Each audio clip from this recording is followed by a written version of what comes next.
آپ کی خدمت میں گزشتہ ہفتے جو گفتگو چل رہی تھی، کوئی اس کا موضوع بیان کرے گا؟ میں نے اسلام میں ہونے والے اہم واقعات۔ Very good. تاریخ اسلام میں ہونے والے اہم واقعات۔ کوئی مجھے یہ بتا سکتا ہے کہ ہم کہاں پہنچے تھے؟ یعنی کیا بات کی تھی ہم نے آخر میں؟ بعثت کے 10 سال ان کی شہادت ہوئی تھی، حضرت ابو طالب جو نبی کے خلاف عام الحزن۔ خوب،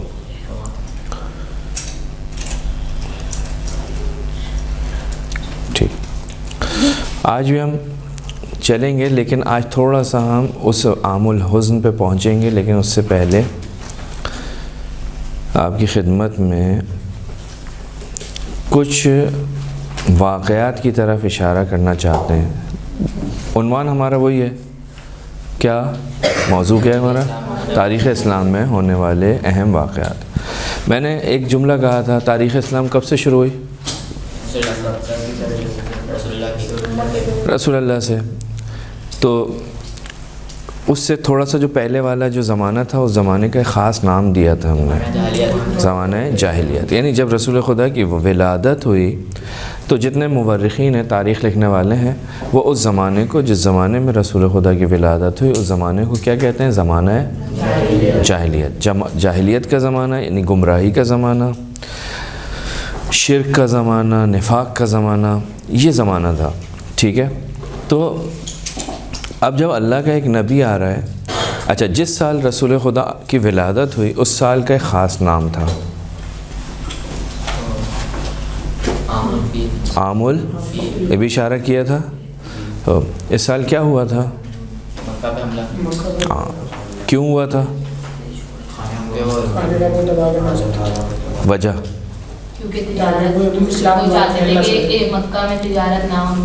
تجارت نہیں، عبادت۔ مکہ اصل میں تجارتی مرکز تھا، لوگ آتے تھے، لیکن ایک اہم چیز جو مکے کے اندر تھی وہ کیا تھی؟ وہ خانہ کعبہ تھی۔ تو عرب جو ہے وہ سارا کا سارا جو تھا مشرک تھے، لیکن وہ خانہ کعبہ کو مانتے تھے، خانہ کعبہ کی بات کرتے تھے، جمع ہوتے تھے، حج کرتے تھے، اس زمانے میں بھی خاص طرح سے کرتے تھے، لیکن کرتے تھے۔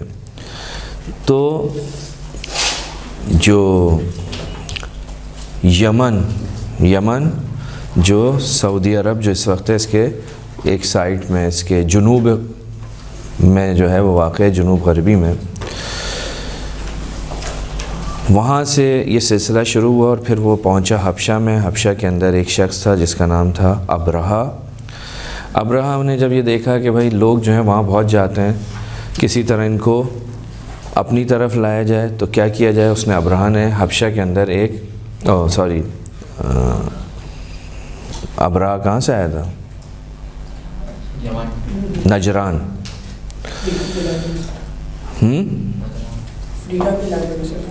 جی، یہ تو افریقہ میں نجاشی جو تھا وہ کیا تھا؟ وہاں کا تھا۔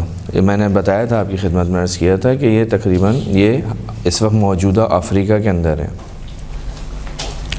70,000 افراد کو اس نے یمن کی طرف بھیجا تھا، پھر وہ یمن میں رہے اور پھر یمن سے وہ جو ہے حملہ آور ہوئے۔ یہ جو حملہ آور ہوئے تھے، ہاتھیوں کے لشکر کو لے کر آئے تھے، اس کے لانے کی وجہ یہ تھی کیونکہ وہ عیسائی تھے۔ وہ یہ چاہتے تھے کہ کوئی ایک مرکز ہو ہمارے پاس کہ جہاں پر لوگ آ کر عبادت کریں۔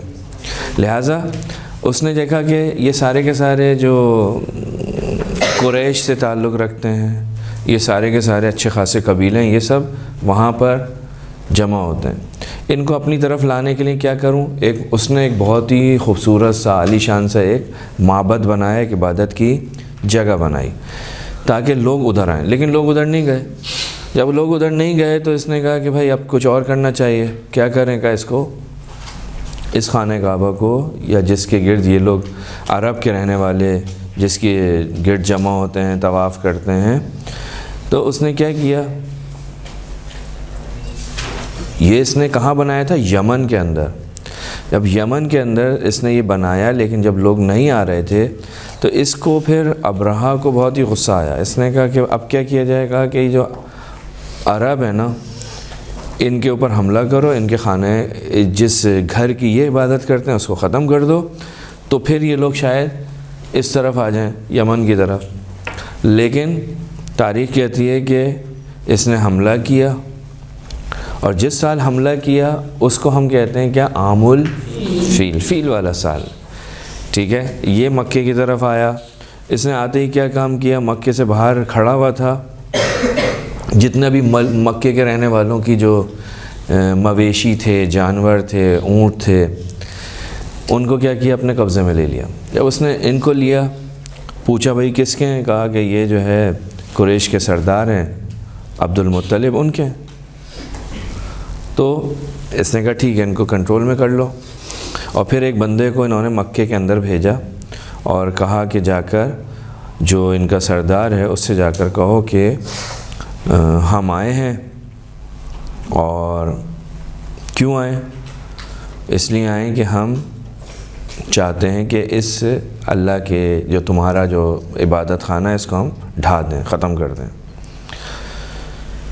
اور ساتھ ساتھ میں اس کو یہ بھی بتایا حضرت عبد المطلب کو کہ آپ کے جتنے بھی جو مویشی ہیں، آپ کے جو جانور ہیں، آپ کے جو اونٹ ہیں، جو بڑی تعداد میں حضرت عبد المطلب کے اونٹ تھے، وہ ہمارے قبضے میں، اگر چاہتے ہو ان کو تو آ جاؤ شہر کے باہر، ہم فلاں مقام پر موجود ہیں۔ نتیجہ یہ ہوا کہ حضرت عبد المطلب جو نہایت باشخصیت انسان تھے، اور ہمارے نظریے کے مطابق اللہ کے اولیاء میں سے ایک ولی ہیں حضرت عبد المطلب، کوئی عام آدمی نہیں ہے۔ حضرت عبد المطلب وہاں گئے، انہوں نے کوئی بات نہیں کی، انہوں نے جا کر کہا کہ بھائی وہ جو میرے جانور جو ہیں وہ میرے دے دو۔ تو اس نے کہا ابراہ نے، میں تو یہ سمجھ رہا تھا کہ تم جو ہے آ کر بولو گے حملہ نہ کرو ہمارے اس عبادت خانے کے اوپر، تم تو عجیب سے انسان نکلے، تم جو ہے اپنے اونٹوں کی فکر پڑی ہوئی ہے تمہیں۔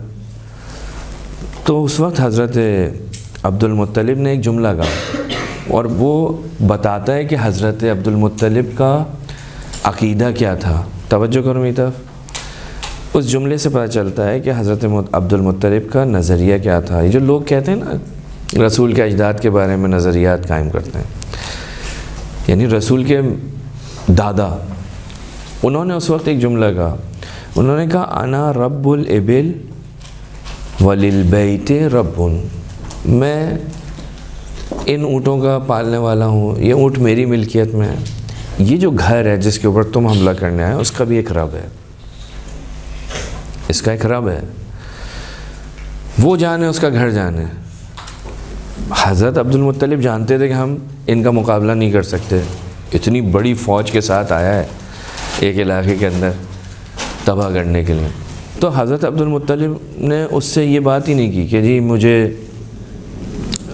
معاف کر دو، ہمیں معاف کر دو، ہمارے اس عبادت خانے کو چھوڑ دو، نہیں۔ حضرت عبد المطلب نے کہا میں اپنے اونٹوں کے لیے آیا ہوں۔ جب اس نے یہ جملہ کہا کہ بھائی میں تو سمجھتا تھا تم ایسا کرو گے، ایسا کرو گے، مجھ سے التجا کرو گے، تو انہوں نے کہا کہ نہیں، میں ان کا پالنے والا ہوں، اور اس گھر کا بھی ایک رب ہے، وہ جانے، اس کا کام جانے، اگر اس کو اس گھر کو باقی رکھنا ہوگا تو وہ باقی رکھے گا، اور اگر وہ نہیں چاہے گا تو ٹھیک ہے، جو تم کرنا چاہو گے کرو گے۔ تو اس کے بعد کیا ہوا؟ تاریخ نے لکھا ہے کہ اس کے جو اونٹ تھے ان کے اوپر آسمان سے ایک چھوٹا سا پرندہ ظاہر ہوا جس کا نام تھا ابابیل۔ قرآن مجید کے اندر اس معجزے کا ذکر بھی ہوا ہے، ہوا ہے نہیں ہوا؟ کون سی سورہ میں؟ سورہ فیل میں۔ اتنا بڑا لشکر لے کر آیا، ایک چھوٹے سے پرندے کے ذریعے پروردگار عالم نے اس کو نابود کر دیا، ختم کر دیا۔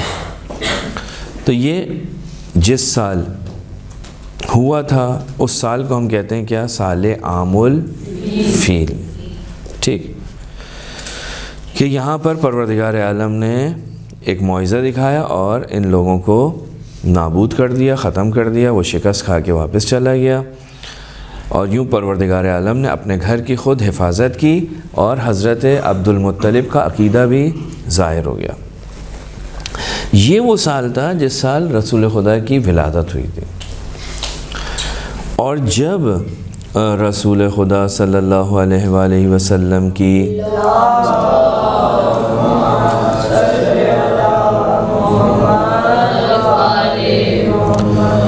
ولادت ہوئی ہے تو اس ولادت سے لے کر جب تک آپ اس دنیا میں حیات رہے آپ نے 2 سرزمین پر زندگی گزاری. پہلی زندگی آپ کی ابتدائی زندگی کہاں گزری؟ مکے میں. اور اس کے بعد آپ نے مدینہ کے اندر آخری چند سال وہاں مدینہ کے اندر گزارے. رسول خدا کی ولادت سے لے کر خاص کر ولادت سے لے کر ہجرت مدینہ کی طرف رسول خدا حبشہ نہیں گئے. رسول خدا مکے سے مدینہ کی طرف گئے جس کا نام پرانا نام کیا ہے؟ یثرب. یثرب سنا ہے نا نام؟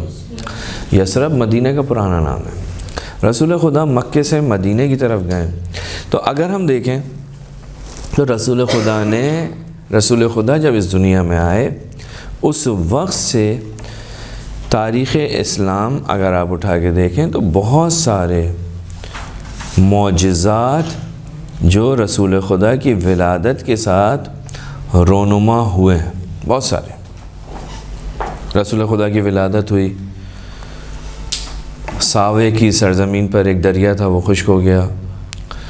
فارس کے اندر ایک آتش کدہ تھا وہ خاموش ہو گیا. کسرا کی دیواروں میں دڑاڑیں پڑ گئیں. یعنی مختلف جگہوں پر مختلف حادثات اسی وقت ہوئے کہ جب رسول خدا کی ولادت ہوئی. یعنی دنیا کے اندر ایک ہلچل مچ گئی. یہ ہوا کیا؟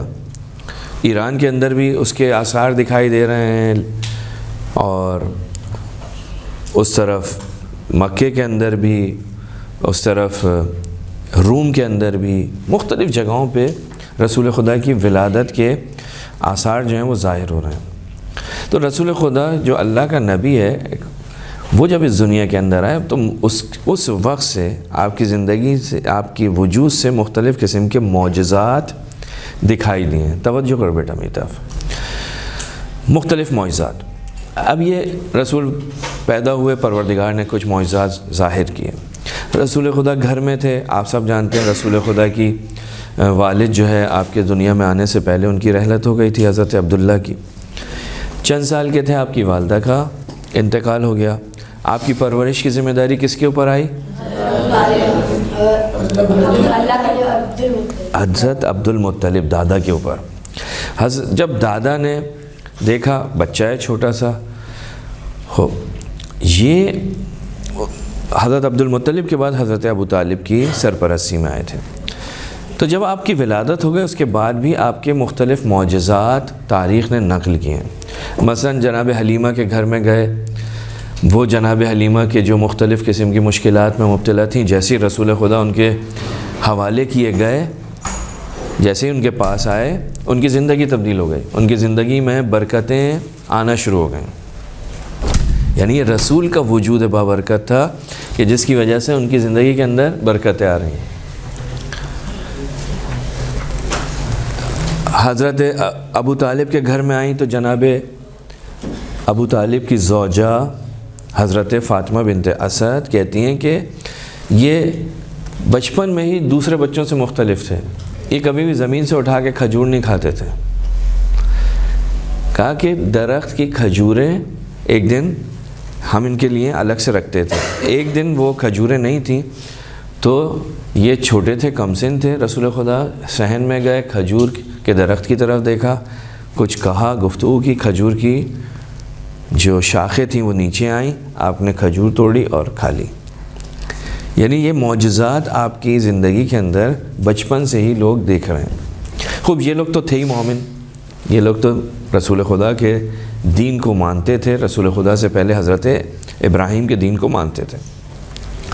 رسول خدا سے مختلف یہ معجزات صادر ہو رہے ہیں ان کے وجود سے.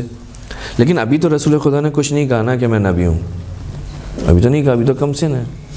رسول خدا نے تو آ کر جب وہ وحی آئی تھی، کون سے غار میں آئی تھی؟ اس کے بعد آ کر انہوں نے دعوت دی تھی. ابھی میں اس کی طرف اشارہ کروں گا. تو اس سے پہلے رسول خدا جو ہے وہ کچھ نہیں کرتے تھے. تو رسول خدا جب وحی آ گئی تو اس کے بعد پھر رسول خدا نے معجزات دکھائے ہیں. معجزہ رسول خدا نے دکھایا ہے. اس لیے کہ رسول خدا نے جب کہا کہ بھائی میں نبی ہوں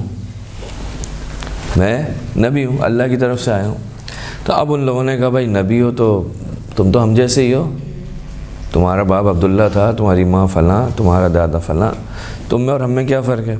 رسول خدا نے بتایا نہیں, میں اللہ کی طرف سے آیا ہوں اور اللہ کا دین ہے, اس دین کے اوپر چلو گے تو تمہاری نجات ہوگی, اگر اس کی مخالفت کرو گے تو آتش جہنم میں ہمیشہ کے لیے جلتے رہو گے. کیا ثبوت ہے تم اللہ کے نبی ہو؟ بھئی ابھی کوئی بھی آ کر آپ سے یہ کہے کہ جی میں فلاں شخص کا نمائندہ ہوں, میں فلاں ہوں, تو آپ اسے کہیں گے آپ ثابت کریں کہ آپ ایسے ہیں, جو آپ کہہ رہے ہیں ویسا ہی ہے واقعاً یا نہیں. رسول خدا جب آئے تو رسول خدا سے بھی یہی بات ہوئی. تو نبی اور اسی طرح سے امام, توجہ کرنا بچوں, نبی اور ائمہ معصومین علیہم السلام اپنی نبوت یا امامت کو ثابت کرنے کے لیے معجزات کو ظاہر کرتے تھے. بعض لوگ آتے تھے رسول خدا کی خدمت میں, یا رسول اللہ, اے محمد معجزہ دکھاؤ, رسول سے سوال کرتے تھے. تو رسول کیا کرتے تھے پھر؟ ان کو معجزہ دکھاتے تھے. تو رسول کے مختلف معجزات جو ہیں وہ تاریخ کے اندر نقل ہوئے ہیں.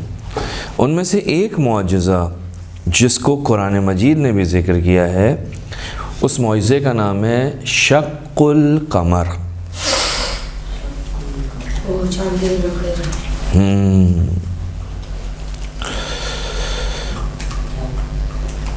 مشرکوں نے آ کر رسول خدا سے تقاضا کیا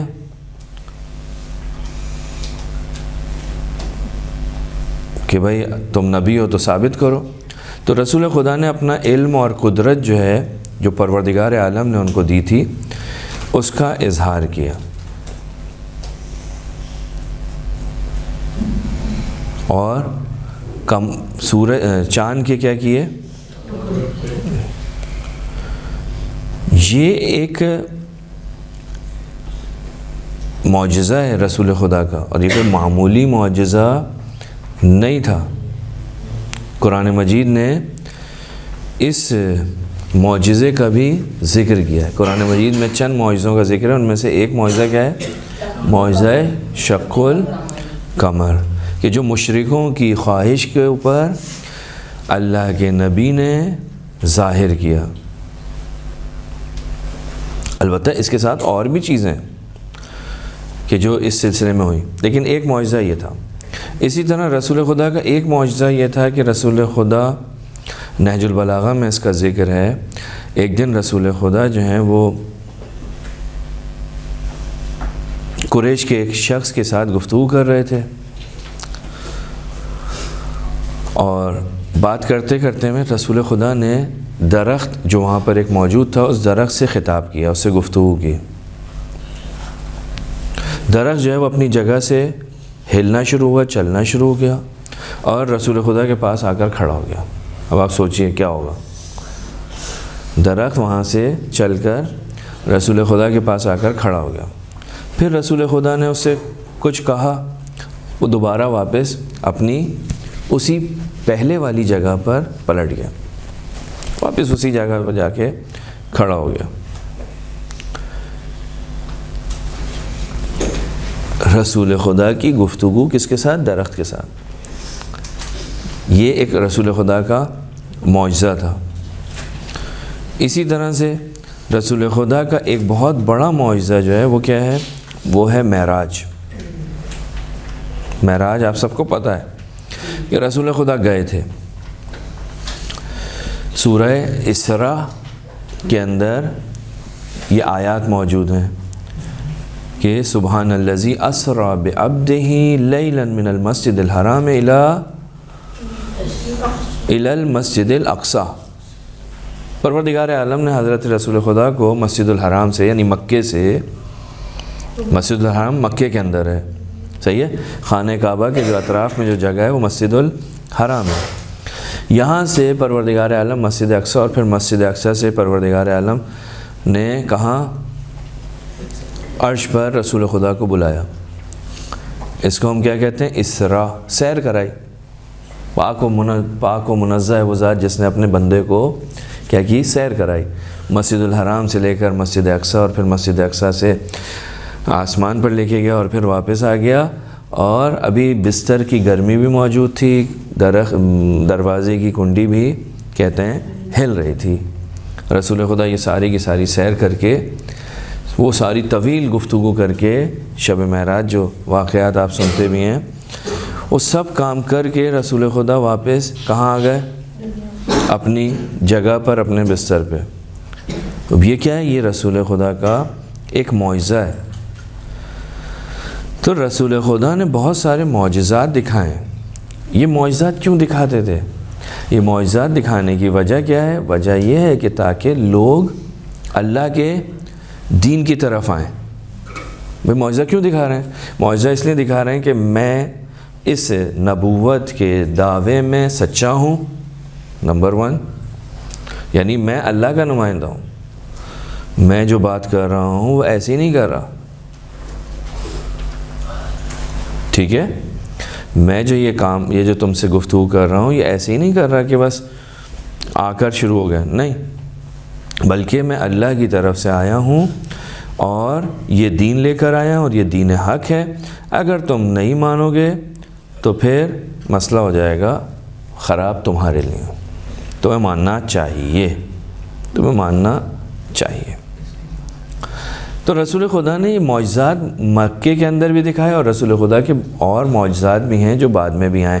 البتہ یاد رہے رسول خدا کا جو سب سے بڑا معجزہ ہے وہ ہے قرآن مجید. رسول خدا کا سب سے بڑا معجزہ اس کا نام کیا ہے؟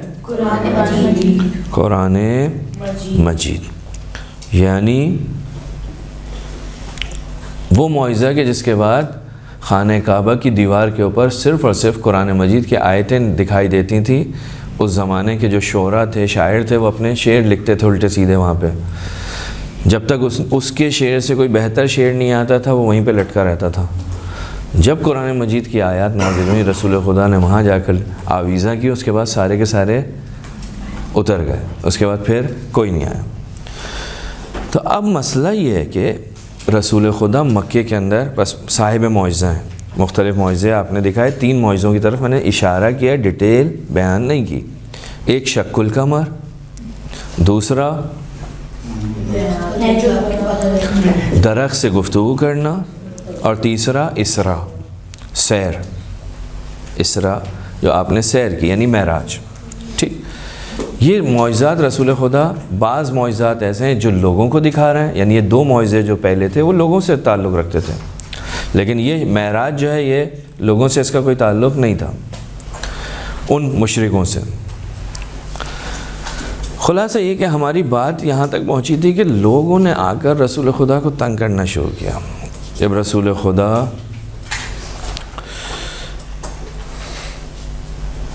بغیر کسی کو کسی سے کچھ کہے سہے اپنی زندگی گزار رہے تھے، یہاں تک کہ پروردگار عالم کا حکم آیا. کیا حکم آیا؟ حکم یہ آیا کہ اب آپ جو ہیں کیا کریں، دین کو کیا کریں، علنی کر دیں. اب یعنی اب یہ دعوت دیں. ابھی تک تو آپ نے کسی کو نہیں کہا تھا. ابھی تک مولا کائنات آپ کے ساتھ تھے، حضرت خدیجہ آپ کے ساتھ تھیں، لیکن ابھی تک آپ نے دعوت نہیں دی تھی کسی کو. تو تاریخ بتاتی ہے کہ جب رسول خدا نے جو دعوت دی ہے سب سے پہلے، اس دعوت کا نام ہے دعوت ذوالعشیرہ. دعوت ذوالعشیرہ. یہ جو دعوت تھی اس کے اندر کیا ہوا؟ رسول خدا جب آئے تو رسول خدا نے کہا بھائی سب سے پہلے ذوالعشیرہ. عشیرہ قبیلہ، اپنے قبیلے والے کو. قبیلہ کون سا تھا آپ کا؟ بنی ہاشم. رسول خدا نے کہا ٹھیک ہے. مولا کائنات سے کہا کہ کھانے کا بندوبست ہونا چاہیے اور ادھر سے ایک دعوت تشکیل دی گئی جس کا نام دعوت ذوالعشیرہ، اسلام کی پہلی دعوت، رسول کی پہلی دعوت۔ انداز کیا ہے؟ انداز یہ ہے کہ رسول خدا نے پہلے دسترخوان بچھایا ہے، لوگوں کو بلایا، جتنے بھی آپ کے رشتہ دار تھے ان کو بلایا، اور بلانے کے بعد ان کو پہلے کھلایا، خوب کھانا پینا ہوا۔ جب کھلا چکے تو پھر رسول خدا نے کھڑے ہو کر کہا کہ بھائی میں جو ہوں اللہ کی طرف سے آیا ہوں، ٹھیک ہے، اللہ کا پیغام لے کر آیا ہوں، اور اگر تم نجات چاہتے ہو، اگر تم کامیاب ہونا چاہتے ہو تو میرے پیغام کو قبول کرو، مجھ پر ایمان لے کر آؤ، اللہ پر ایمان لے کر آؤ، اور جو میں تم سے کہوں اس پر عمل کرو۔ اگر تم ایسا کرو، اور یاد رکھو جو بھی آج میری حمایت کا اعلان کرے گا وہ میرا جانشین ہوگا، وہ میرا وصی ہوگا، وہ میرا وزیر ہوگا، وہ میرا وزیر ہوگا، وہ میرا وصی ہوگا۔ رسول خدا نے وہاں پر یہ اعلان کیا۔ تو وہ جو ابھی جس سورہ کا ذکر بھی ہوا تھا نا، جس شخص کے نام پر وہ سورہ ہے لہب، وہ رسول کا رشتہ دار تھا۔ کون تھا؟ چچا۔ خوب، یہ شخص جو ہے اس نے وہاں پر کھانا پینا کرنے کے بعد جب رسول نے یہ باتیں کی تو وہ کھڑا ہو گیا اور اس نے ادھر ادھر کی باتیں کی اور چلا گیا۔ پوری وہ جو دعوت تھی ہو گئی خراب۔ رسول خدا نے کہا ٹھیک ہے کل پھر دعوت کریں گے۔ اگلے دن پھر بلایا، اگلے دن اس کو نہیں بلایا۔ بعض تاریخوں میں ملتا ہے اگلے دن، بعض تاریخوں میں ملتا ہے تیسرے دن۔ دوسرے دن بھی یہی ہوا، تیسرے دن پھر بلایا۔ پھر اس کے بعد حضرت ابو طالب کھڑے ہوئے اور کہا کہ اب میرا جو بھتیجا کہہ رہا ہے اس کی بات کو سنو۔ تاریخ کہتی ہے جب رسول نے پہلے دن دعوت دی تھی اس وقت بھی ایک نوجوان کھڑا ہوا، اس نے کہا میں آپ کی حمایت اور نصرت کے لیے تیار ہوں۔ وہ کون تھا؟ مولا کائنات۔ رسول خدا نے کہا بیٹھ جاؤ۔ دوسرے دن بھی ایسا ہی ہوا، تیسرے دن بھی ایسا ہی ہوا۔ جب تیسرے دن ایسا ہوا تو تاریخ نے لکھا کہ اب رسول خدا نے فرمایا کہ یہ میرا جانشین ہے، یہ میرا وصی ہے، یہ میرا وزیر ہے۔ اب آپ تھوڑی سی دقت کریں، میں آپ سے ایک چیز کی طرف توجہ چاہوں گا کہ آپ سوچیں کہ کتنا اہم مسئلہ ہے۔ یعنی رسول اپنی رسالت اور نبوت کا اعلان کر رہے ہیں لوگوں کے درمیان، اور وہیں امامت کا بھی اعلان کر رہے ہیں۔ یعنی رسالت اور امامت ایک ساتھ جڑی ہوئی ہے، یہ دونوں ایک ساتھ جڑی ہوئی ہیں۔ یعنی رسول خدا پہلے ہی دن جب اپنی اسلام کی دعوت دے رہے تھے، اپنی نبوت کا اعلان کر رہے تھے کہ میں اللہ کی طرف سے آیا ہوں، اللہ کا نمائندہ ہوں، وہیں یہ بھی معین کر دیا رسول خدا نے کہ میرے بعد کون ہوگا، یعنی میرا وزیر کون ہے، میرا وصی کون ہے، میرا جانشین کون ہے۔ تو یہاں سے ہمیں پتہ چلتا ہے کہ امامت اور نبوت کا کتنا گہرا آپس میں مضبوط تعلق ہے، مضبوط رشتہ ہے۔ لہذا پہلے ہی دن رسول خدا جہاں اپنی رسالت کا اعلان کر رہے ہیں وہیں پر بتا رہے ہیں کہ بھائی میرے بعد میرا رسول، میرا جانشین بھی ہے۔ اور عجیب ہے، سارے کے سارے مسلمان یہ واقعہ لکھتے ہیں لیکن رسول خدا کے جانے کے بعد اس واقعے کو بھولا دیتے ہیں، بھول گئے۔ یعنی رسول نے پہلے ہی دن، ابھی تو دعوت صرف اور صرف قریش کے درمیان ہے، اسلام کی ایک اہم ترین دعوتوں میں سے ایک دعوت کیا ہے؟ دعوت ذوالعشیرہ، کہ جس کے اندر ہم کہتے ہیں نا غدیر کے اندر امیر المومنین کی ولایت کا اعلان کیا نہیں، غدیر تو آخری موقع ہے، اس سے پہلے کئی مرتبہ رسول خدا نے یہ اعلان کیا ہے۔ من جملہ جو سب سے پہلی جگہ تھی وہ کیا تھی؟ علناً اس دعوت کے اندر رسول خدا نے بتا دیا تھا لوگوں کو کہ بھائی یہ ہے۔ اب اللہ کا نبی مدینہ کے اندر ہے تو مکے کے اندر ہے، کیونکہ اب ظاہر ہو گیا کہ رسول جو ہیں یہ ہمارے خداؤں کو نہیں مانتے، لہٰذا اس کا نتیجہ یہ ہوا، اس کا اثر یہ ہوا کہ رسول خدا کے اوپر سختیاں شروع ہو گئیں، سختیاں شروع ہو گئیں۔ تو تاریخ نے یہ لکھا کہ اب رسول کے ساتھ چند لوگ ہیں جو رسول کے حامی ہیں، عام طور پہ غریب لوگ ہیں۔ چلتا رہا سلسلہ چند سالوں تک۔ پھر اس کے بعد کیا ہوا کہ رسول خدا نے جب ان لوگوں نے دیکھا کہ نہیں یہ تو پیچھے ہٹ نہیں رہا، یہ تو اپنی بات ہر جگہ کر رہا ہے، اور بالآخر ایک دو لوگ اس کے ساتھ آ رہے ہیں، تو پھر ان لوگوں نے کیا کیا، رسول خدا کے اوپر اور سختی شروع کی۔ جب اور سختی ہوئی، مسلمانوں پر اور سختی ہوئی، تو پھر رسول خدا نے کچھ لوگوں کو کیا کیا، ہجرت کروائی۔ کہاں پہ؟ حبشہ کی طرف۔ حبشہ کی طرف جب ہجرت ہوئی تو وہاں کا بھی ایک واقعہ تھا، آپ کی خدمت میں عرض کیا تھا کہ وہاں پر کس طرح سے جناب جعفر طیار نے مسلمانوں کا دفاع کیا، اور پھر وہ وہاں پر رہے، وہ لوگ وہیں پر۔ اس کے بعد رسول خدا کا ہیں، وہ وہیں مکے کے اندر،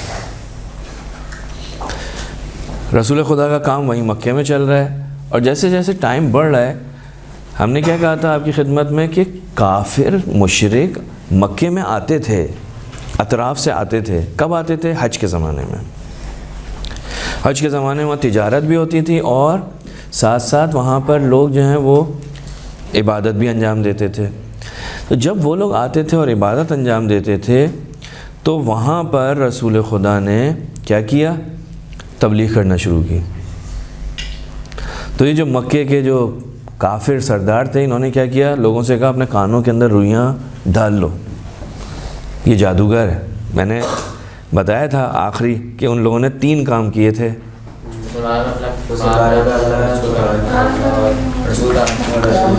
ایک اسلام پہ حملہ تھا، ایک مسلمانوں پہ حملہ تھا، ایک قرآن پہ حملہ تھا، ایک رسول پہ حملہ تھا۔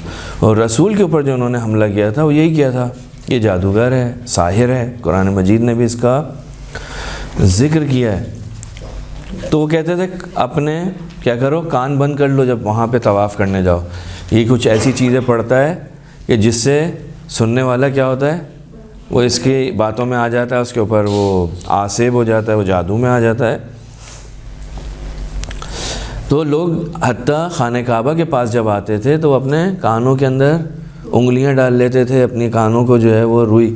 لیکن کیونکہ انسان ہے نا، انسان کی ایک خصوصیت یہ ہے کہ انسان جب جس چیز سے اسے روکا جاتا ہے وہ وہی کرتا ہے، ہاں وہی کرتا ہے، یہ اس انسان کی عادت ہے، جستجو میں چلا جاتا ہے۔ تو بہت سارے لوگ آتے تو کان بند کر کے تھے، لیکن جب وہ دیکھتے تھے یار کچھ بول رہا ہے تو وہ کہتے تھے سنو تو کیا کہہ رہا ہے، تاکہ جب ہم اپنے واپس علاقے میں جائیں تو لوگ پوچھیں بھائی وہ کیا ہے، ماجرا کیا ہے، واقعہ کیا ہے، ہم ان کو بتا تو سکیں وہ ایسے ایسے بولتا ہے۔ وہ بولتے تھے، اللہ کا کلام ان کے کانوں میں جاتا تھا، ان کی ہدایت ہوتی تھی۔ یہ ایک مشکل، یعنی شاید اگر وہ لوگ ان کو نہ روکتے تو وہ لوگ اتنی توجہ بھی نہیں کرتے۔ اگر وہ مشرک دوسرے لوگوں کو منع نہیں کرتے تو ممکن تھا کہ وہ لوگ بھی کوئی بول رہا ہے بولنے دو۔ تو اس کا نتیجہ یہ ہوا کہ اور زیادہ بڑھنا شروع ہو گیا، اطراف کے لوگ بھی رسول خدا کے ساتھ ہونے لگے۔ اب جب یہ تھوڑا سا معاملہ اور بڑھا تو ان کی طرف سے سختیاں اور شروع ہو گئیں۔ جب سختیاں اور بڑھیں تو اس کے بعد ایک ہجرت، ہم نے کہا کہ ہجرت حبشہ تھی، اور ایک ہجرت تھی جو ہجرت مشہور ہجرت ہے مدینہ کی طرف۔ اسی طرح سے ایک ہجرت اور بھی ہے طائف کی طرف، وہاں پہ بھی کچھ لوگ جو ہیں وہ یہاں سے منتقل ہوئے تھے۔ اب جو رسول خدا موجود ہیں مکے کے اندر، رسول خدا کے چاہنے والے جو گھر والے ہیں، قریبی افراد ہیں موجود ہیں، ان کے اوپر اتنی سختیاں کی گئیں، انہوں نے کہا کہ بھائی ان کا بائیکاٹ کرو، ان کے اوپر سختیاں بڑھاؤ۔ نتیجہ یہ ہوا کہ اتنی سختیاں بڑھیں کہ رسول خدا کو شیب ابی طالب میں جانا پڑا۔ اگر خدا آپ کو مکے جانا نصیب کرے، وہاں مکے میں یہ شیب ابی طالب بھی ہے۔ شیب ابی طالب کیا ہے؟ شیب ایک گھاٹی کو کہتے ہیں، یعنی فرض کرو کہ چاروں طرف پہاڑ اور بیچ کے اندر جو ایک جگہ ہے اس کو کہتے ہیں شیب۔ تو مکے کے اندر بہت ساری اس طرح کی گھاٹیاں تھیں، شیب تھے، بہت ساری جگہیں تھیں جہاں لوگوں کی تھی ملکیت تھی۔ تو ان میں سے ایک گھاٹی ایسی تھی کہ جس کے مالک کون تھے؟ حضرت ابو طالب، اس کو ہم کہتے ہیں شیب ابی طالب۔ بعثت کے 7ویں سال جب رسول خدا نے اعلان کیا نا کہ بھائی میں نبی ہوں، اس کے 7 سال کے بعد مسلمانوں کے اوپر اتنی سختیاں ہوئیں، ان کو محدود کر دیا گیا۔ تو اس سال کیا ہوا کہ رسول خدا اپنے ساتھیوں کے ساتھ، مسلمانوں کے ساتھ اس شیب کے اندر منتقل ہو گئے۔ دوسرے لوگوں نے مسلمانوں کو بالکل بائیکاٹ کر دیا، سوشل بائیکاٹ، ان سے کوئی بھی کام نہیں کیا جائے گا، کسی قسم کی رشتہ داری نہیں، یہ وہ سب کچھ۔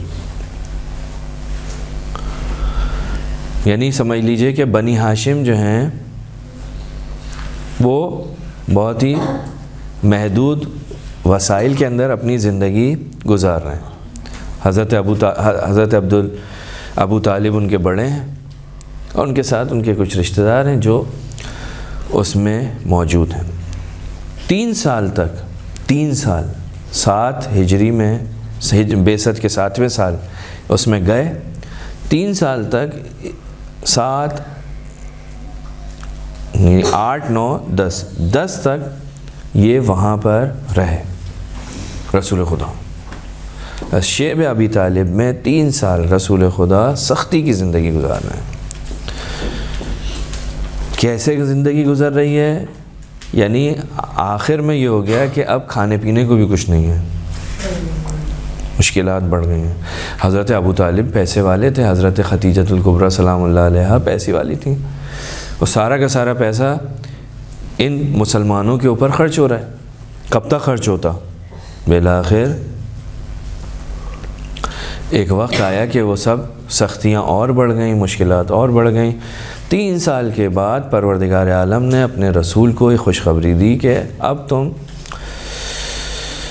ایک ایگریمنٹ تھا ان کے درمیان جو خانہ کعبہ پہ لگا ہوا تھا، اس ایگریمنٹ کو جو ہے وہ کیا ہوا تھا، دھیمک لگ گئی اور دھیمک کھا گئی۔ جب یہ دھیمک کھا گئی تو رسول خدا نے کہا، اور اس پہ صرف ایک چیز بچی، اللہ کا نام، اللہ کے نام کے علاوہ اس پہ کچھ نہیں بچا۔ رسول خدا نے کو پروردگار عالم نے خوشخبری دی کہ بھائی وہ جو تمہارا ایگریمنٹ تھا مشرکوں کے ساتھ وہ دھیمک کھا چکی، ٹھیک ہے، سوائے اللہ کے نام کے، اب اس میں کچھ باقی نہیں۔ تو اب اس کے بعد جو ہے یہ شیب ابی طالب سے نکلے ہیں، اور پھر اس کے بعد ادھر قریش کی سختیاں بڑھنا شروع ہوئیں، ادھر رسول خدا کے اوپر ایک مصیبت 10ویں سال میں جو آئی ہیں، 2 مصیبتیں، 2 امتحان رسول خدا کے، 2 رسول خدا کے حامی مددگار، ایک حضرت ابو طالب اور دوسری جناب خدیجہ سلام اللہ علیہا۔ ان دونوں کی اس سال میں کیا ہوئی؟ رحلت ہوئی۔ تو اس سال کو ایک نام دیا گیا عام الحزن، حزن یعنی غم، غم کا سال۔ رسول خدا افسردہ ہیں۔ ادھر سے قریش کی جو سختیاں تھیں وہ بڑھنا شروع ہوئیں،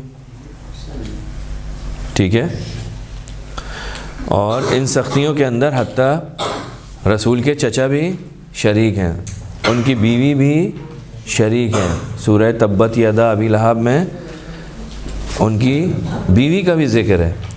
یہ لوگ کیا کر رہے ہیں؟ سختیوں، اذیت مسخرہ کر رہے ہیں، رسول کا مذاق اڑا رہے ہیں، ٹھیک ہے۔ تو یہ سختیاں بڑھنا شروع ہوئیں، اتنی بڑھی، ادھر سے جناب ابو طالب اور جناب خدیجہ سلام اللہ علیہا کا انتقال ہو گیا.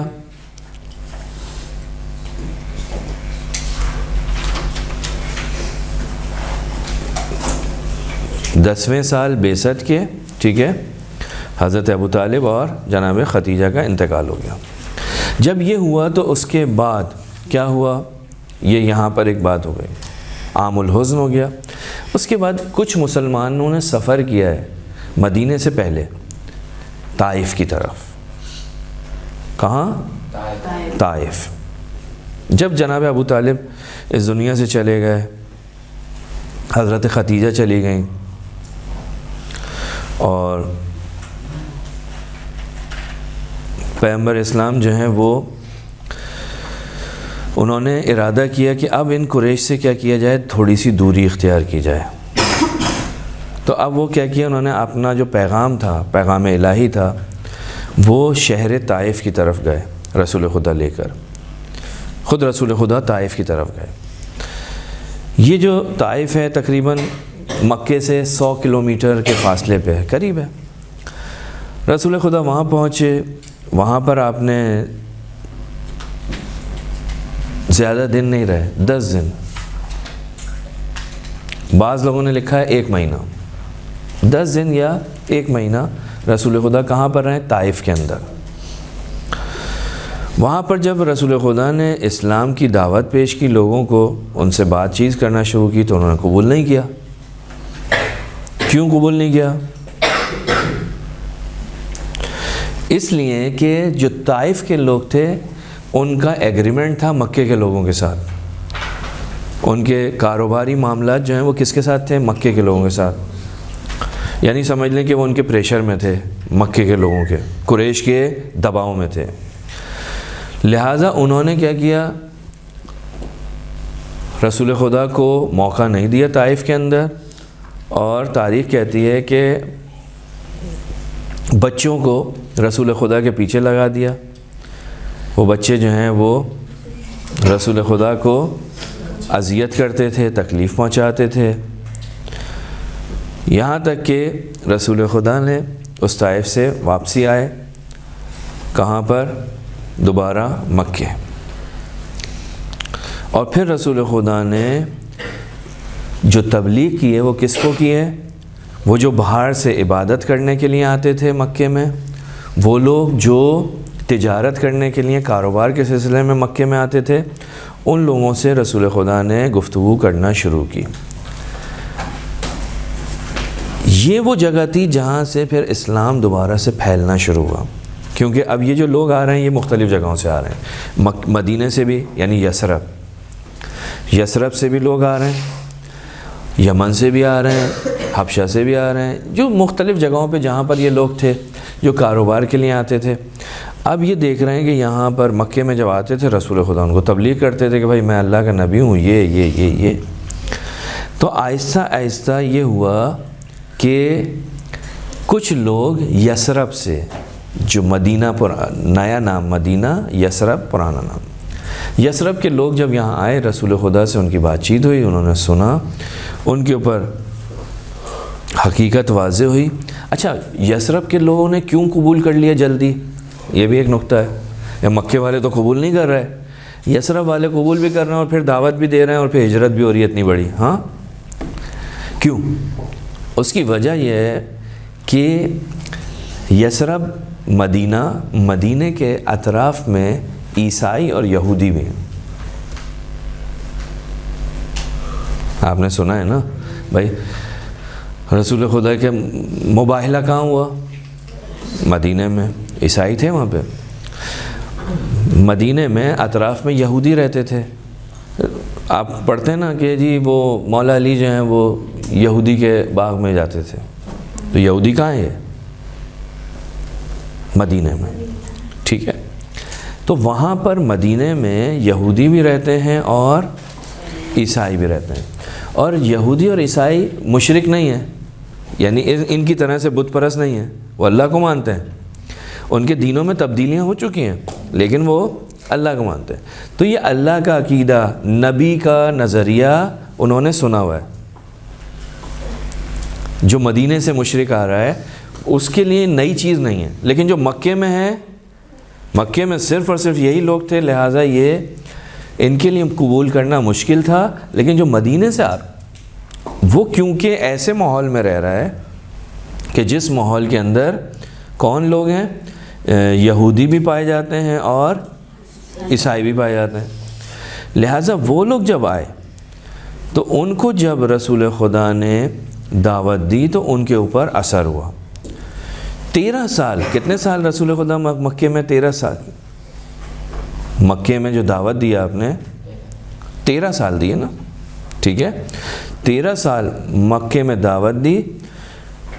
چند افراد جو ہیں وہ رسول خدا کے ساتھ تھے، لیکن جب یہ دعوت تھوڑی سی پھیلی ہے تو وہ پھیلی کس کے ذریعے؟ وہ جو باہر کے لوگ آ رہے تھے، مدینے کے لوگ آ رہے تھے. اب جب مدینے کے لوگ رسول خدا کے ساتھ ہو گئے تو پھر یہاں تک تاریخ نے لکھا کہ انہوں نے رسول خدا کے ساتھ ایک معاہدہ کیا. توجہ کرنا میرا بیٹا ادھر.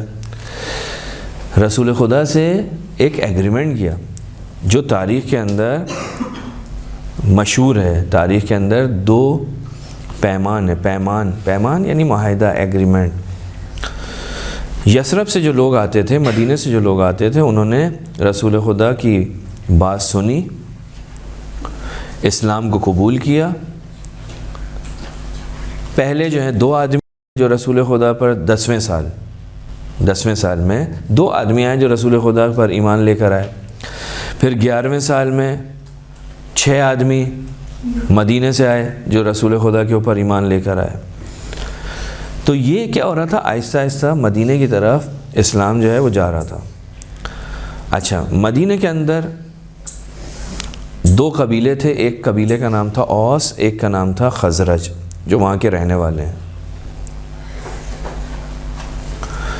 وہ وہاں پر رہتے تھے. یہ اسلام وہاں پر پہنچنا شروع ہوا. 12ویں سال میں 12 افراد جو ہیں وہ مدینے سے، یثرب سے مکے آئے ہیں، اور ایک جگہ ہے جس کا نام ہے عقبہ. ایک جگہ ہے جس کا نام کیا ہے؟ عقبہ. عین قاف، بڑا کینچی والا کاف، بے اور ہے. عقبہ کے مقام پر آ کر رسول خدا کے ساتھ بیعت کی، رسول خدا کے ساتھ معاہدہ کیا. اس کو ہم کہتے ہیں عقبہ اول. یہ پہلا پیمان تھا جو مدینے کے آنے والوں نے رسول خدا سے کیا کیا تھا پہلا معاہدہ. اس جگہ پر ایک مسجد بھی بعد میں بنی گئی. یہ رسول خدا کی بیعت کی انہوں نے. اور پھر یہ منی کی سرزمین، منی کا آپ نے نام سنا ہوگا. منی سنا ہے نا؟ حاجی جب جاتے ہیں تو منی کے اندر 3 دن تک رہتے ہیں، پھر وہ قربانی کرتے ہیں، وہیں پہ رہتے ہیں. وہاں پر مسجد بیعت کے نام سے مشہور ہے. اس جگہ کو کہتے ہیں مسجد بیعت، اس مسجد کا نام. انہوں نے کہا کہ ہم آپ کے وفادار رہیں گے اور آپ جو پیغام لے کر آئیں اس کو آگے پہنچائیں گے. یہاں تک کہ رسول خدا نے پھر ان کے ساتھ اپنے ایک صحابی کو جس کا نام ہے مصعب ابن عمیر، ان کے ساتھ مصعب میم صاد عین بے، مصعب ابن عمیر، اس کو بھیجا کہ جاؤ تم وہاں پر قرآن کی تعلیم بھی ان کو دینا شروع کرو. ٹھیک ہے. تو رسول کا ایک صحابی ان کے ساتھ مدینہ گیا اور ان کو آہستہ آہستہ قرآن کے معارف سے بھی آشنا کرنا شروع کیا. 13واں سال آیا، بعثت کا 13واں سال. پھر دوبارہ یثرب سے کچھ لوگ آئے، انہوں نے رسول کی بیعت کی. اور یہ جو 13ویں سال جو بیعت ہوئی ہے اس کو ہم کہتے ہیں عقبہ دوم. عقبہ دوم. اور اس دفعہ آ کر ان مدینہ کے لوگوں نے، یثرب کے لوگوں نے بہت زیادہ اپنی طرف سے رسول خدا کے لیے آمادگی دکھائی کہ ہم بس آپ کے ساتھ ہیں، اب آپ آ جائیں، آپ یہاں سے چھوڑیں، ہجرت کریں، ہم آپ کو مثال کے طور پہ سپورٹ کریں گے. یہاں سے رسول خدا کے لیے ایک نیا راستہ کھلا. مکے کے اندر تو سختیاں ہیں، اب رسول کیا کریں؟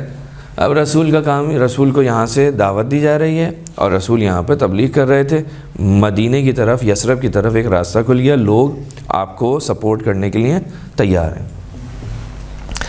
اسی دوران جب بیعت عقبہ دوم ہوئی اور مسلمان جو ہیں وہ رسول کے حکم سے مکے کے اندر پھیل گئے اور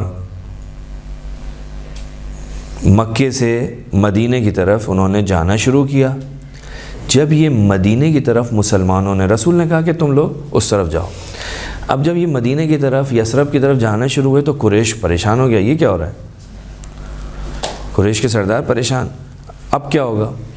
تو انہوں نے کہا، جب ان کو پتہ چلا کہ یہ لوگ یہاں سے ہجرت کر رہے ہیں تو یہ تو اپنا پیغام اور آگے پہنچائیں گے اور یہ کل کلا کو ایسا نہیں ہو کہ ہمارے اوپر حملہ آور ہو جائیں، ان کو یہیں روکا جائے، ختم کیا جائے۔ تو اب یہاں پر ایک سازش جو اسلام کے اندر ہوئی، پہلی سازش رسول خدا کے خلاف، بہت سارے لوگوں نے جمع ہو کر ایک سازش کی۔ ایک سازش رسول خدا کے بعد ہوئی تھی، ایک سازش رسول خدا جب مکے میں تھے اس وقت ہوئی تھی۔ یہ جس مقام پر ہوئی تھی اس مقام کا نام ہے دار الندوہ، دار الندوہ۔ وہاں پر یہ قریش کے لوگ جمع ہوئے اور انہوں نے وہاں پر ایک سازش کی۔ یہ دار الندوہ کیا تھا؟ دار الندوہ ایک بیٹھک تھی، ہاں، یہاں مشرکان یعنی مکے کے لوگ جو ہے نا، مکے کے جو سردار تھے وہ یہاں پر بیٹھتے تھے، جمع ہوتے تھے، ایک دوسرے سے مشورے کرتے تھے، کوئی کام کرنا ہوتا تھا۔ اب جب انہوں نے دیکھا کہ مکے سے لوگ ہجرت کر رہے ہیں، مدینے کی طرف جا رہے ہیں، تو اب انہوں نے کیا کیا؟ اب انہوں نے وہاں بیٹھ کر سر جوڑ کے بیٹھ گئے، بھائی اب کیا کریں؟ اب یہاں 3 راستے ان کے سامنے تھے، توجہ کرنا، 3 راستے بیٹا، ادھر 3 راستے۔ پہلا راستہ کیا تھا؟ پہلا راستہ یہ تھا کہ ان کو قید کر دیا جائے،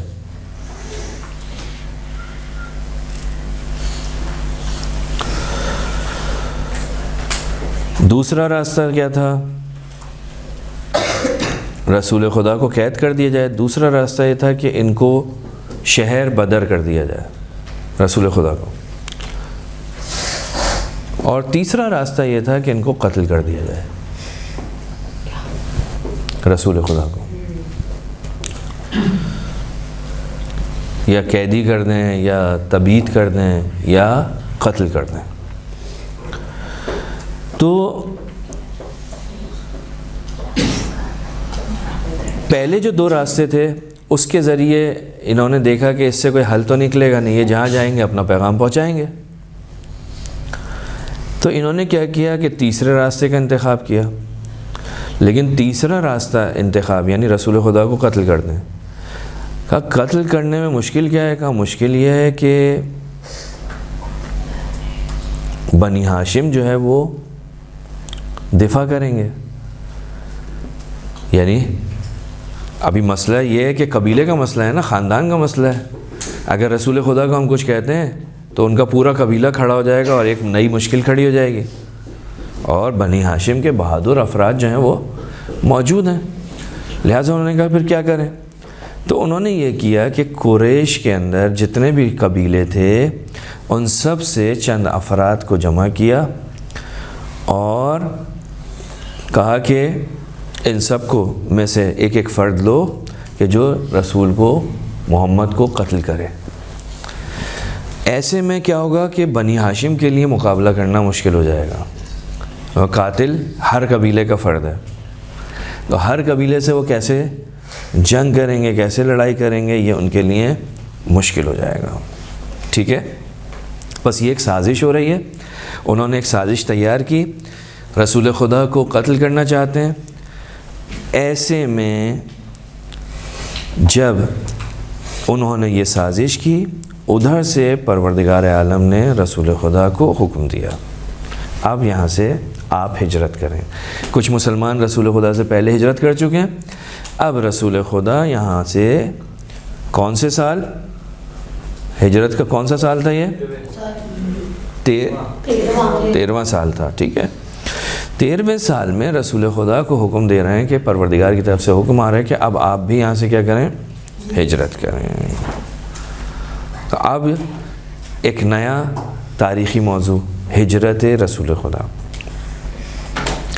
اب رسول خدا ہجرت کر رہے ہیں، رسول خدا ہجرت کیسے کریں، کیا کریں، کس طرح سے کریں، آپ نے واقعہ سنا ہوا ہے۔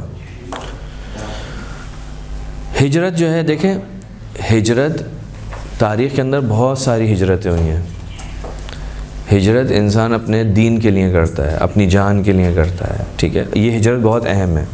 ہجرت کبھی انسان روزگار کے لیے کرتا ہے، ہاں جیسے آج کل کرتے ہیں لوگ، یہاں سے چلے جاتے ہیں یورپ ہجرت کر گئے۔ رسول خدا نے دین کے لیے ہجرت کی۔ کہاں ہجرت کر رہے ہیں؟ مدینہ، جس کا ابھی تک نام کیا تھا؟ یثرب۔ یثرب کے اندر 3 سال گزر چکے ہیں اسلام کے، یعنی 3 سال سے مسلسل اسلام کی باتیں وہاں چل رہی ہیں، اور کچھ لوگ جو ہیں وہ مسلمان ہو چکے ہیں، قرآن سے بھی ان کی تھوڑی بہت آشنائی ہو چکی ہے۔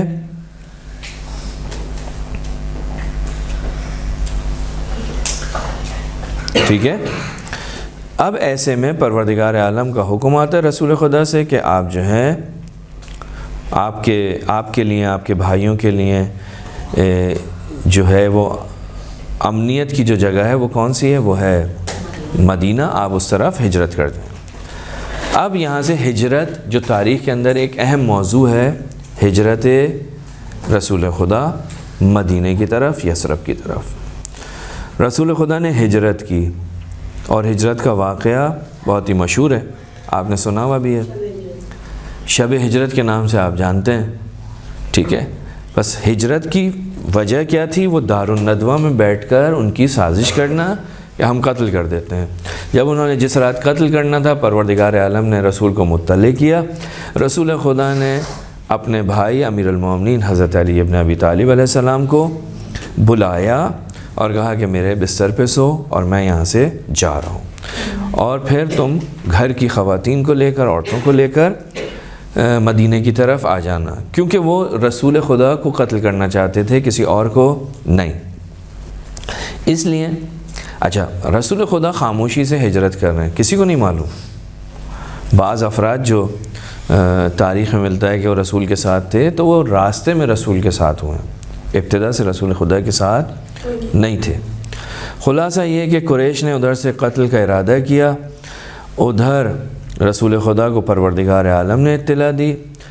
رسول خدا ہجرت کر کے نکلے مکے سے، ایک غار تھا جس کا نام تھا غار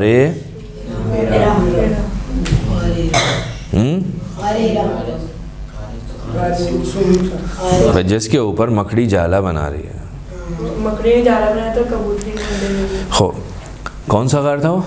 غار ثور۔ خوب، اس غار کے اندر رسول خدا نے پناہ لی، کافر آئے، کافر ڈھونڈتے رہے، رسول خدا اس غار کے قریب بھی پہنچے، دیکھا کہ ادھر جالا بنا ہوا ہے، ادھر کبوتری نے انڈے دیے ہیں، کسی کے وہم و گمان میں بھی نہیں آیا کہ کوئی شخص اس کے اندر جا سکتا ہے۔ جب ایک جگہ جالا بنا ہو، انڈے دیے ہوئے، تو اگر کوئی گزرتا تو یہ ٹوٹتا، لیکن وہ نہیں ٹوٹا ہوا، تو اس کا مطلب کیا ہے؟ اس کا مطلب یہ ہے کہ اندر کوئی نہیں ہے، وہ اندر نہیں گئے۔ اور پروردگار عالم نے یہاں پر ایک آیت بھی قرآن مجید کے اندر نازل کی ہے اس جگہ کے بارے میں۔ خلاصہ یہ کہ رسول خدا اس جگہ پر رہے، اور ادھر سے ان کفار نے رسول خدا کے گھر کو گھیرا ہوا تھا۔ رسول خدا گھر سے نکل گئے، انہیں دکھائی نہیں دیے، وہ گھر میں داخل ہوئے، دیکھا بستر پہ کوئی سو رہا ہے، اور بالکل ایسے ہی سو رہا ہے جیسے رسول خدا سوتے تھے۔ اب جب قتل کرنا چاہا اور چادر ہٹی، تو کیا دیکھا کہ اللہ کا نبی نہیں ہے، بلکہ ان کا وصی ہے جو پہلے دن وصی تھا، ان کا جانشین ہے جو پہلے دن جانشین تھا، ٹھیک ہے۔ اور جب آپ ہجرت کر رہے ہیں تب بھی اپنا جانشین بنا کے جا رہے ہیں کہ دیکھو میرے بعد جتنی بھی امانتیں ہیں سب واپس پلٹانی ہے، واپس پلٹانی۔ تو رسول خدا نے مولا کائنات کو اس جگہ پر سلایا، اور پھر آپ جو ہیں یہاں سے ہجرت کے لیے نکلے. ادھر وہ کفار گھر میں داخل ہوئے، دیکھا امیر المومنین نے، کہا کہ محمد کہاں ہے؟ کہا کہ محمد کو تم میرے حوالے کر کے گئے تھے جو مجھ سے پوچھ رہے ہو. اور پھر وہ نکلے. آپ سوچئے یہ کوئی معمولی بات نہیں ہے اس طرح کہنا. کس طرح سے امیر المومنین سو رہے تھے، تلواریں لے کر لوگ کھڑے ہوئے ہیں، اور امیر المومنین بالکل سکون سے سو رہے ہیں، سکون سے. اور پھر ان تلواروں والوں کو یہ جواب دینا کہ بھائی مجھے تھوڑی دیا تھا، میرے حوالے کیا تھا جو مجھ سے پوچھتے ہو، مجھے کیا معلوم، میں تو سو رہا ہوں. تو یہ خود وہ شخص کر سکتا ہے جو شجاع ہو، جو بہادر ہو.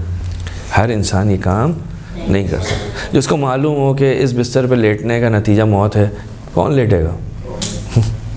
کوئی بھی نہیں لیٹنے کے تیار. صرف وہی لیٹ سکتا ہے کہ جو رسول خدا سے حقیقی محبت کرتا ہو.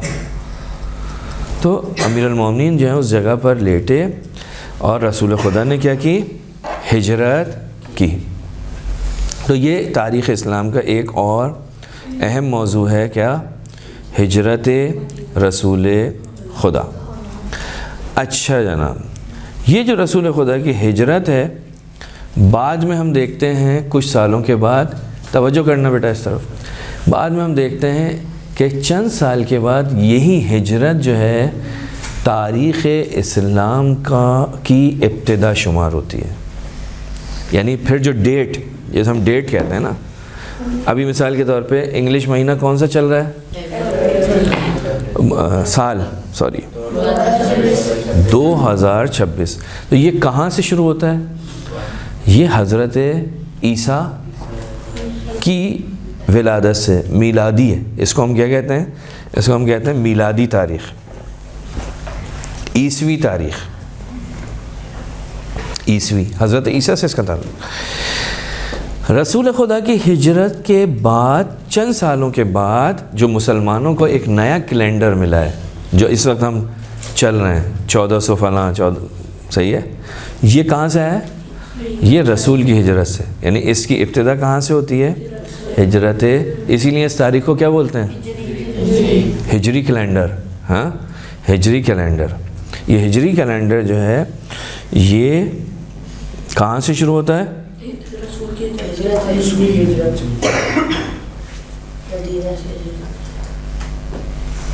ٹھیک ہے. تو یہ ہجرت کا کیلنڈر جو ہے یہ لیلۃ المبیت، اس رات کو کیا کہتے ہیں؟ اس لیلۃ المبیت، کہ جو رسول خدا نے بعثت کے 14ویں سال ماہ ربیع الاول میں، ٹھیک ہے، آپ نے ہجرت کی تھی. تو وہاں پر یہ سارے کے سارے کفار جو تھے، ابو لہب و اس کے دوست احباب، یہ سارے کے سارے پریشان ہو گئے تھے. رسول خدا غار ثور میں چلے گئے تھے، وہاں آپ نے آرام کیا، اور پھر وہاں سے جب وہ دشمن چلا گیا تو پھر رسول خدا نے مدینے کی طرف رخ کیا، مدینے کی طرف ہجرت کی. اب اس کے بعد سے رسول خدا کہاں جا رہے ہیں؟ مدینے کی طرف جا رہے ہیں. اور آپ کی خدمت میں عرض کر چکا ہوں کہ ان لوگوں کی طرف جا رہے ہیں کہ جن سے رسول خدا پہلے ہی عہد کر چکے ہیں. اور ان لوگوں نے بھی رسول خدا سے عہد کیا تھا کہ آپ کے گھر والوں کی حفاظت ہماری ذمہ داری ہے، آپ کے اوپر ہم اپنی جان قربان کریں گے. تو یہ جو معاہدے ہوئے تھے، یہ اب رسول خدا جا رہے ہیں کہاں پر؟ مدینے کی طرف. لیلۃ المبیت گزر گئی، غار ثور گزر گیا، آپ آ گئے مدینہ. مدینہ کے اندر آپ کہاں پہنچے ہیں؟ سب سے پہلے آپ کس مقام پر پہنچے؟ کوئی مجھے بتائے گا؟ اسلام کی پہلی مسجد، مسجد قباء. رسول خدا جب مکے سے نکلے تو رسول خدا مکے میں داخل نہیں ہوئے اور مدینے میں داخل نہیں ہوئے. توجہ کرنا بیٹا، رسول خدا مدینے میں داخل نہیں ہوئے، یثرب میں داخل نہیں ہوئے. رسول خدا وہیں رہے یہاں تک کہ امیر المومنین کو بول کے گئے تھے نا، امیر المومنین کو بول کے گئے تھے آپ امانتیں دے کر خواتین کو لے کر مدینے کی طرف آ جائیں۔ تو رسول خدا جب ہجرت کر کے نکلے ہیں تو رسول خدا مدینے کے اندر داخل نہیں ہوئے، بلکہ قبا ایک جگہ کا نام تھا۔ رسول خدا جو تقریباً 6 کلومیٹر فاصلے پہ تھی کس سے؟ یثرب سے۔ ابھی 6 کلومیٹر فاصلہ تھا، رسول خدا قبا کے مقام پر رک گئے، ٹھیک ہے۔ رسول خدا سے پہلے جو مسلمان مکے سے نکلے تھے وہ بھی یہاں پر قبا کے مقام پر موجود تھے، ٹھیک ہے، یہیں پر رہ رہے تھے۔ انہوں نے سنا تھا کہ رسول خدا آ رہے ہیں تو وہ رسول خدا کا انتظار کر رہے تھے۔ جب رسول خدا وہاں قبا کے مقام پر پہنچے ہیں تو 500 افراد، توجہ کیجیے گا، 500 افراد یثرب سے رسول خدا کا استقبال کرنے کے لیے قبا آئے۔ 500 افراد۔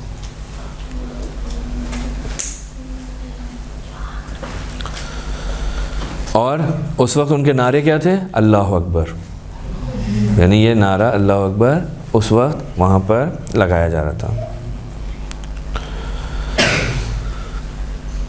انہوں نے رسول سے معاہدے تو کیے ہوئے تھے، ہم اپنی جان آپ پر قربان کر دیں گے اور یہ اور وہ خلاصے یہ کہ یہ لوگ قبا کے مقام پر رہے یہاں تک کہ امیر المومنین قبا پر پہنچ گئے، اور پھر امیر المومنین کے ساتھ آپ جو ہیں جب امیر المومنین آ گئے تو پھر آپ یثرب میں مدینے میں داخل ہوئے۔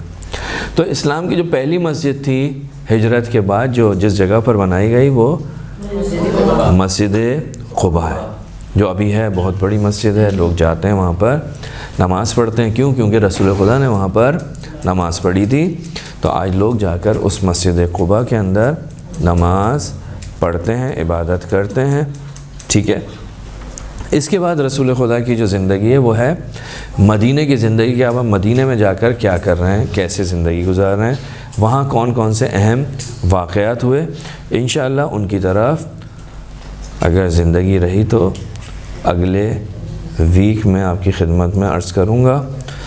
پروردگار ہم سب کو قرآن و اہل بیت کے ساتھ متمسک رہنے کی توفیق عطا فرمائے۔